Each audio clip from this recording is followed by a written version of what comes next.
Hello guys, and welcome back to Strategic Command World War II World at War with our first ever PvP. In the last episode we made it to February 14th, 1941. Travis was terrified by these rockets without even knowing what they do.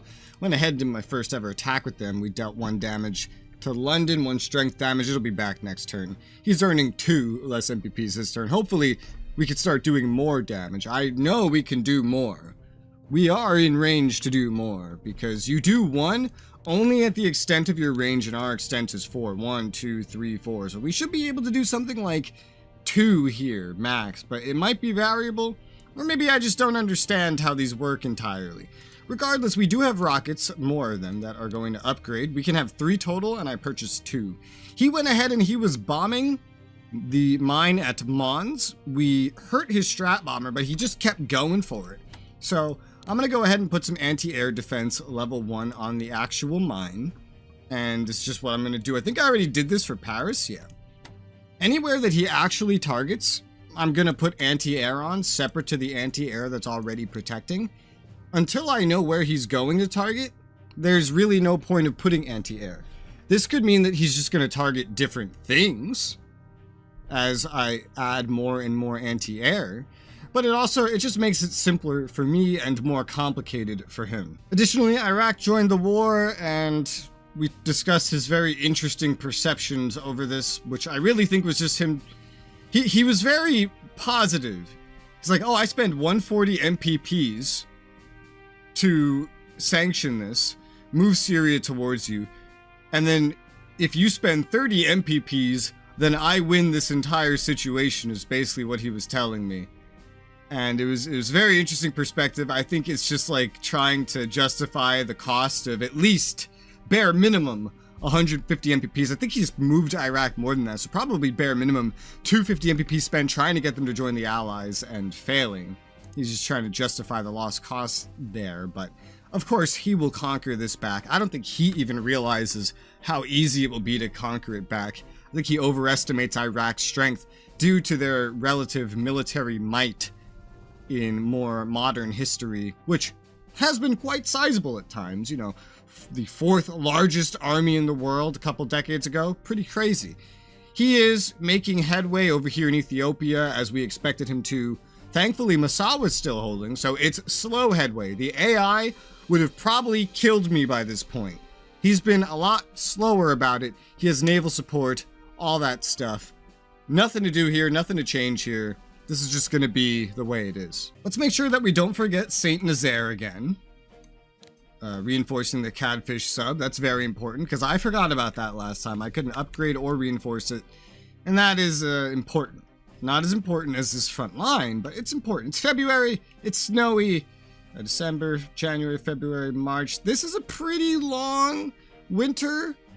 The earliest chance we'll have to attack is next turn.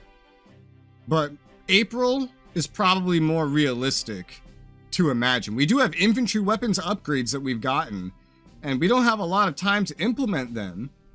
And, oh dear, I mean, just look at this. Not all of our units are even reinforced yet. And we have to assign more research. I think at this point, just leaving research the way it is not going to be that bad of a thing for a turn or 2. Getting everything on the front line as ready as possible is probably better. So definitely getting these things up to 10 strength is going to be a priority. I mean, like, is there anything else that's super important? Maybe, like, getting some of these planes up could be pretty important as well. But I think the frontline infantry need to be max strength, not strength as in power, but strength as in literally what this game calls strength. We have a lot of bombers getting into position. We have another one here, and we have to spread them out. We already have 2 up north, spreading our fighters out. We have 1, 2, 3 tactical bombers lined up here. Fighters spread out. 2 medium bombers spread out here. This tactical bomber needs to go somewhere. There's like not even really room for it at this point. Yeah. What's the range on these anyway? The range is 5. So if I put you here, 1, 2, 3, 4, 5. He could barely hit this front line. It's gonna have to work. So we'll move up there. He won't be ready for 2 turns because he's injured. But he's up. He's there. We've already gotten all the German HQs out of there. We operated them. It wasn't too bad. I'd say reinforcing a tactical bomber from 5 to 10 is pretty important, but that's also a lot of MPPs. We'll still do it, though. We'll still definitely do it. Otherwise, a lot of this is just going to be waiting. Otherwise, everyone else is kind of already in the best position they can get. Maybe not entirely, right? Maybe there could be a couple improvements. I think having these bombers be as far forward as possible is smart, but maybe it's not too bad of an idea to move this one, say here, so I can line up these cores a little bit more over here. I think that wouldn't be too bad of an idea to push forward in more of a organized line here. But other than that, I mean, look at this. This front is fucking packed, dude. And we're still moving more units up. The Africa Corps needs to reinforce. It's kind of in the back. I won't actually dedicate too much attention to that. Otherwise, it's gonna be up this way is the most important push where the Germans need to be. So I'll move this one, let's say right here. He's just gonna chill in the back for right now. Maybe even swap him with this anti-tank, because the anti-tank doesn't need to be that far up front. This recon isn't up to strength. We're gonna have to reinforce that. 73 MPPs remaining already. Let me just make sure, looking around. There's nothing else of utmost importance. No. All the Santier is exactly where I want it to be. This guy needs to still just wait one more turn of supply building, and then he should be able to leave there. He should be good. Germany's already burnt through most of its MPPs. We're really not going to be exactly ready next turn. We still really need another turn. What is diplomacy? USSR up to 42%. I won't be as ready as I could be with this new tech until April, even while completely ignoring doing like new research. This new tech, this infantry weapons, is very important. So I kind of hope that it's still snowy next turn, because then I won't even be tempted to attack. It won't even be on my mind. I'll prioritize this Romanian Corps just because he doesn't have any infantry weapons upgrades at all. Neither do the Soviets, and that's why it's so important to get any at all, to have an advantage here. And then, I mean, look at this. Mobility at this point might be like, we don't want any more of that while we need to pay for infantry weapons. So let me just do that. And now we're already down to 26. It was that fucking quick. The best thing I can really think of to do is upgrade the 5th Corps here. Oh, this is a Corps? Wait. Army? Can we upgrade an army with the weapons? Yes. 4th Army, and now at least one of them has the upgrades. But everyone's here. Everyone important is reinforced to normal strength. There are a lot of upgrades and a lot of elite reinforcements to hand out. Rommel, paying for Rommel is taking a chunk out of our MPPs every single turn, and that's making this hard to afford. But generally, we're technically ready. But if we had more time to prepare, it would be very, very valuable. Let's move these subs here. Hunt, just go like straight north. Go more north. More north. Let's get you to end up right over here. That might confuse him a bit. We'll probably do the same thing here, just straight north. That's not the best position, but it'll have to do. They're different subs, which you probably won't realize. Anyway, continue our raiding against the Canada-UK line. Oh yeah, I was going to upgrade this sub, but I didn't, because I've just spent all my money. Oh well, that's fine, I suppose. It's not really in the budget right now. It really isn't. Let's just go ahead and get down here and just continue raiding. It's not in the budget until the war with the USSR starts. It's really hard to make it work. Other than that, we're clear to go line up to get into the Mediterranean. So, we're gonna end up right there. That'll move us there. And then so next turn we get over here, and the turn after that he'll be clear to move into the Mediterranean with his ships again, which he might, but we have subs ready for that. We have naval upgrades researching for Italy as well. I went ahead to move the Italian Gazzoni HQ forward as far as he could get. We have 227 MPPs to spend as Italy, and I really don't know what to spend it on. There's a lot of things I could get that could help me. One, like, really the most important things would be, for Italy, would be probably infantry weapons and naval weaponry, if I want them to control the Mediterranean and fight on their own. Units can always come later. Even if they lost North Africa, that's not a lot of MPPs. 3, 4... Tripoli's worth a decent amount, but, like, We're talking 10 MPPs a turn or less.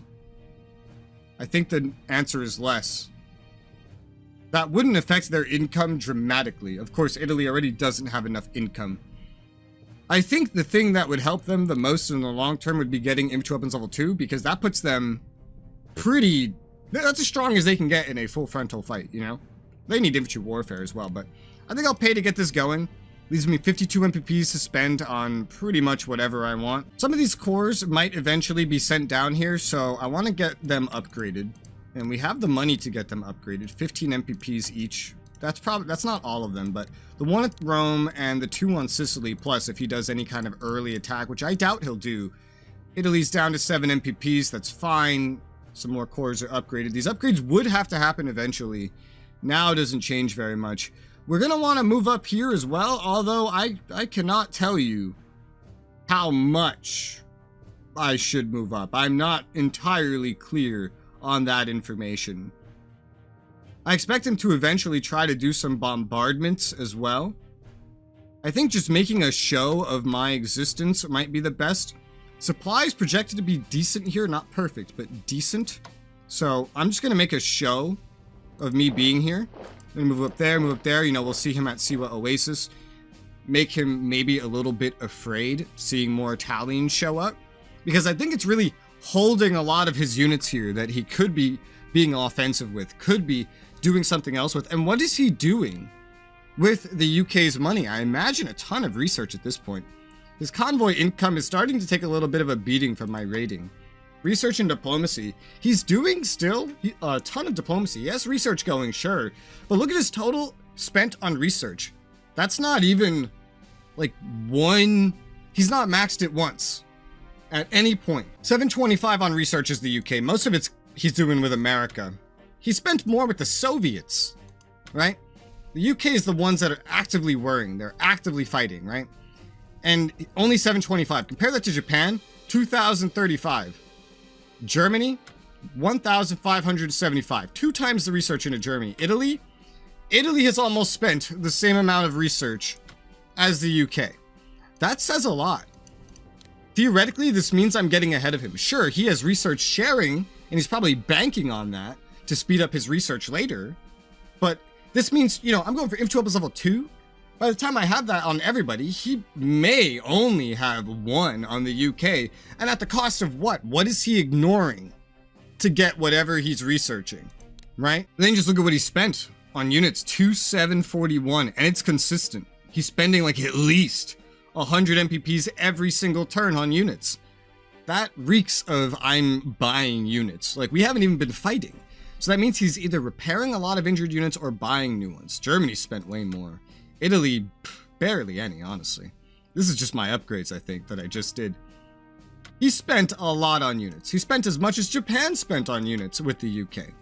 So, I don't know, man. I feel like research-wise, I'll be getting ahead of him for a little bit. I think I'm ready to start doing some attacking again in China. I think it makes sense to hit him where he's weakest. Even if he is set up over here, some of his units are very, very vulnerable. So let's take the medium bombers, and we're going to go bomb this guy. I also believe, and I'm correct, that this will stop his fighters from getting involved. He doesn't have enough coverage. Some attack bombers over there as well. We dealt 2 damage. We weren't supposed to deal any at all, so that works out pretty well. And then if we take the Korean army, which has better attack values than a core, we go ahead and attack, deal 5 damage to the enemy, take no damage, and we could potentially finish it off with this core, only dealing 2 damage, unfortunately, but not taking any. We can still do this if we swap in the North Chinese Front Army and do a blitz attack, dealing 1 damage, 135 national morale bonus, no damage taken, and we can move right up in there. The supply won't be the greatest, but we can move up in there, which effectively also deletes those fortifications. And now we have an angle behind him. Whether the supply is going to be good or not at this point is essentially irrelevant, because it's going to scare the crap out of him. He's going to try to move units, he's going to try to rearrange his lines, he's going to see that we can just blast right through him whenever we want. That's another core of his dead. 150 MPPs, probably like 100 or less to actually bring it back, but he does not like when he loses units. It scares the crap out of him and makes him feel like he's losing it. Dramatically fucking demoralizes him. Okay, we have some upgrades to do as well. Let's get infantry weapons level 2 on the Peking Defender Corps. And the 5th Corps is going to swap in here. There's no entrenchment here anyway, so this doesn't really affect anything. Except putting a weaker unit up front.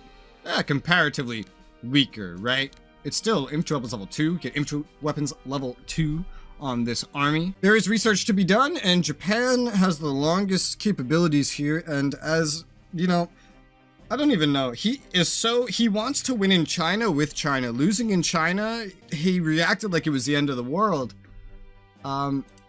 It's funny though, because he's also just so equally focused on Germany. He treats it as if I'm trying to win with Germany, which is, was my intention. I'm not trying to win with Germany. I'm trying to win with Japan. But he treats it as if I'm trying to win in China with Japan. I'm not actually trying to win in China with Japan.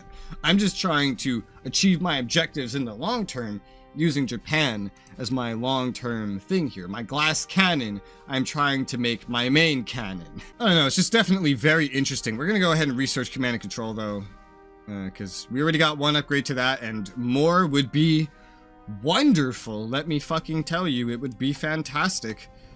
I know I've been thinking oh man, I should sack, replace. There's a lot of opportunities to do that I should do that. 130 MPPs. Ooh, and I want to spend that on a lot of other things. So if I replace this one, what are we talking? If I put Suzuki down here, I don't even know where to put everybody. This seems to be the main front, so I feel like down here makes the most sense. Suzuki, 105 MPPs. That would stop me from doing some other things right now that I care to do. 105 MPs, that would leave me with 25. 25, what's important? 27. Okay. Well, I'll take what I can get, because that is a pretty important thing to do, and I've been putting it off forever anyway. Let's replace Umezu with Suzuki, and this better rating should help me down here tremendously. Hopefully. We'll swap the 11th Regional Army out, because they can do that to get their own upgrade. I'll give them their upgrade. 25 MPPs. We're out of MPPs. Suspend is Japan now, but that's fine. The 13th Army I put on Wuhan is literally so strong that we could just deal potentially a fuck ton of damage while taking none. So I'm gonna try. 4 damage dealt, no damage taken. That is just a gigantic win. That's against an enemy army that is incredibly entrenched. Might I just throw that out there? That is how strong this is. I can't imagine having another one. That's how weak his units are compared to mine when we have infantry weapons level 2. He doesn't even have level 1 yet on basically anyone. And I don't know if he's keeping up with it. Looking at the graphs, China research. He hasn't researched anything in a while. Only 560 spent in total. So the chances of any of that being researching infantry weapons is not that high. But it might be. But for now, he doesn't have it, which gives me a vast advantage. This corps can swap out because we want to get this moving. These 2 armies to the front again. We're going to need these line of armies. There'll be 6 armies in the front, maybe 7 if I put this one back. I might put this one back and move the corps, kind of getting ready to be transferred elsewhere at this point because of just how this is going. Or better yet, maybe we end up getting a lot of these corps moving away and then have them just flat out replacing armies as defensive fixtures to free up the armies. Like up here, do we really need armies? I mean, what does this army have? It has 6. 6? Wow, no, that's soft attack. That's soft attack. What do we have for hard? Hard's more important. We have 4 attack, 3 defense against hard. What does a infantry weapons level 2 corps have? 3 and 3. So that's kind of almost rough. It's roughly equivalent, you know? I could just cycle these corps north to free up the armies, to get the armies prepared for when things kind of spread out, so we can kind of form a wider front going after important things like India, and you know, that's also going to lead to Iran and whatnot eventually, and a lot of other things. I'm really unsure, actually, what to do with these things. I know with certainty that anywhere we want to push is going to require armies. Anywhere else is going to ideally be corps. So here's what I'm tempted to do, actually. I know I was going to move this one up here. I was really indecisive about that recently. I might leave this one over here. So we have 1, 2, 3, 4, 5, 6, 7, 8. 8 armies. That's a lot. Move these 2 corps out instead. And then we already have couple cores here, actually. One core, replace this. This core, stay here, maybe. Send another core up north, replace this. And then this whole line could be cores. And that's still one core free. I do need to eventually free up cores for other things. But a core could take this position and even this position as well. In a way that, like, because we don't really need armies on those. Free up those armies for offensives or other things, because it's still going to be a while before I need them in the Pacific. Just generally, getting them cycling out of here and moving in stronger things, I think would be the better thing to do. Additionally, at this point, 8 armies with these upgrades is more than sufficient down here. It really is just, like, more than sufficient, I feel. Especially with the air supporting it. I could just move these cores up north in general to have more units overall here, and then we could make a push for Pao Tao. Because even right here, we have a pretty good chance to do an attack. I mean, we might as well give it a shot. The odds are pretty well in our favor. 2 damage dealt, none taken. Yeah, that's basically what it predicted. I mean, we could make a play for this. Or at least harass him pretty easily. Build up some XP. Free up the cores for that. So I think I'll do that. Ideally, we just get them on the railroad, right? Because I don't know if I'd force march them all the way up or what, but just getting them on the railroad in general would ensure my capability to move them further. Let's move them out. This one still needs to upgrade. We don't have money for that. We'll just move it up here for right now. Force march it over there. It needs time to upgrade before it'll be ready for combat on the front lines. And then that is pretty much everything Japan can do. It doesn't have MVPs to do anything else. I wonder what would happen if I just decided to medium bomb Rhodesia. Rhodesia's special forces. Pretty much nothing, but we can see that there's nothing else around there. So, that's something. And everyone's out of MPPs. Everyone's pretty much completely spent. Gotta make sure we get all these cores that we're moving east to continue moving east. That would be smart. This one needs to recover, so I don't really care to move this. It needs to actually reinforce, and I put that off because its position is not as important. Field artillery is just waiting for the war to start. And it's very hard to see these, like, gray indicators on a white snowy background, but I believe that I got all of them. With that, let's go ahead and hit end turn. See if we have anything. Yes, I would like to sail through. Sending usage trees not without risk may end adjacent to the Gibraltar, making them vulnerable to attack. Yeah, no, we're moving through. He knows we're moving through. Pass through. Mao's upsetty. We ended right next to the Gibraltar. Good thing he knows we're coming. Arrival of German assistance strengthens Iraqi resolve to resist the Allies. Long-range aircraft development, cool. Germany got industry tech level 1. That's more MPPs. That's nice. Long-range air for Japan. I don't know if I put long-range air on any of their planes so far, but that could be handy. Sending aid. Still paying for the Africa Corps, but we actually have 399, 398. Okay, we collected this much, we spent. Okay, I see. I see. Nothing surprising there then. That's our whole turn. We still have some minutes left in this one, like last time, so we'll just play through the replay when he sends it back to me. All right, got the turn back. Let's view that last turn replay and see what he did. We've got more conversation with him.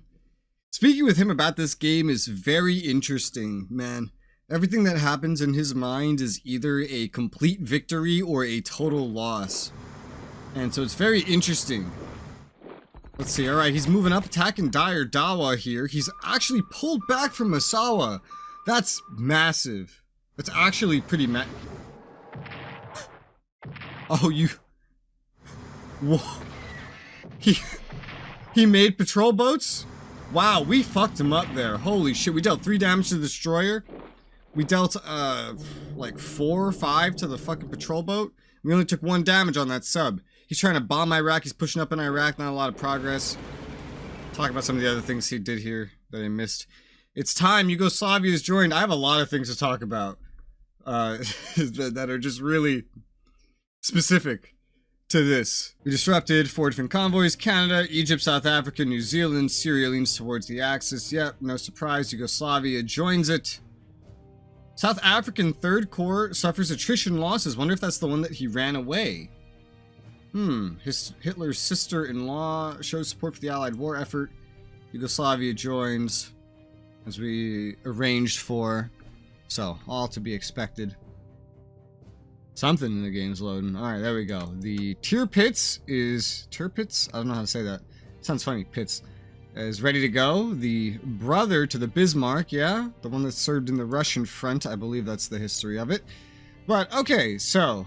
number of things happening. So, like I mentioned in the very beginning, Travis as a PvP player, as an opponent, is very interesting because he only sees stuff as total losses or total successes. Remember when he pushed up here? He saw that shit as a total success until I started talking about how it really wasn't that bad for me and how I tried to get him to do something. From that point onwards, in his head, it became a total failure. You can hear him even kind of express that in the summit.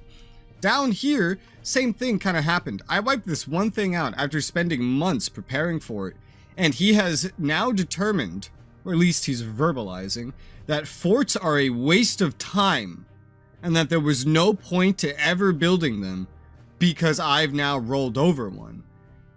This is a very bipolar morale that we're interacting with, and that's the kind of thing that leads to these random mass offensives like we've dealt with. Next, let's take a look down here, and we'll find he has pulled away from Massawa, and he seems to be trying to go around at this point. The South Africans taking attrition. Oh, the third corps that's just moved up is too far forward. He doesn't have supply from Mogadishu. It probably hasn't recovered yet to give him supply here, or he's not sitting his HQ there, or both. So we could actually do damage, but I'll probably just end up reinforcing there. We're just talking about results right now. He's pushed up to Addis Ababa as well. Again, we're going to lose this. It was always my plan to lose this. I'm sure when he takes this, he'll consider it a total victory.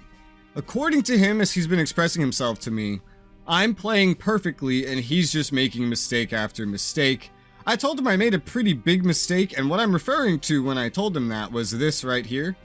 I didn't process how important the alternate capital here would be, so if he took this first, which I believe honestly would have been pretty easy if he just sent like 2 units over here, he would have deleted this unit and then essentially gotten rid of 2 for the price of 1. Half my units would be dead. Thankfully, he doesn't know that. He doesn't realize that, I think. These will all just seem Italian to him. And so he's going around. He's probably going to Mikkel here to cut this off, but that won't really affect this at all. This will be lost though. It's just a matter of time, but we'll get to that. Our destroyers arrived here. We're ready to get it moving in as well. USSR mobilization's up to 48%. America to 38%. I haven't even fucking done anything. It's just starting to go up at this point, I guess. But over here we have the mobilization increasing. It's snowing still, so we won't be attacking, in case you're wondering for what we're going to do on the next episode. But Yugoslavia here. So I find this ever so interesting. When we discussed this, I outlined the results of this to him, telling him Yugoslavia would join me, Greece, blah, blah, blah. He then specifically asked if Greece could join, but I guess he forgot that because when he got the event for this, he came to me in complete surprise, going, wait, Yugoslavia joins you if I press no? I'm like, yeah. He's like, I thought we agreed it would be neutral. So I then quoted where we made the deal, where I explained the results of this deal, where Yugoslavia would join me, Greece would be neutral as he requested, etc., etc. And he goes, huh, I either didn't read that or I forgot about it. So I guess I fucked up big time. Personally, I don't really think he fucked up. But again, this is what I'm talking about. It's like everything's a total victory or a total loss, and it's very short term. It's only if he thinks it's a good deal now, then he totally did the right thing. If he thinks it's a bad deal now, then it's a complete fuck up and he's, in his own words, retarded and dumb and all these other things. And so, I don't know, it's been very interesting to deal with in the PvP side of things because it's very back and forth. Regardless, thankfully, his rapidly fluctuating perceptions of everything and his extremely temporary midterm memory has not stopped him from actually going through with this deal. He has still stuck to the deal that he made as it was outlined. And so Yugoslavia has joined us, and I'm very happy about that. It is still snowing. The snow is bad for attack value, so we're going to take the time to upgrade. And that is essentially everything I wanted to discuss from that result. Actually, well, there's this. Yeah, we did 6 damage to a motor torpedo boat. We don't even have advanced subs on this. We could probably kill this. And there's another destroyer. This cost him like 75 MPPs to pump out. He went out of his way to pump this out. I'm amazed we did so well here. It has such good ASW values. Oh, here's the difference. Destroyers have massive defensive ASW values. That's why we always end up losing when he surprise runs a destroyer into us. Motor torpedo boats have really good offensive ASW values. So ideally, he would have run the destroyer into us first and then moved this up. But it did it the opposite way around, and he probably doesn't realize that. I didn't even realize that until right now. However, that is a nice full episode, and we will be continuing this on the next one.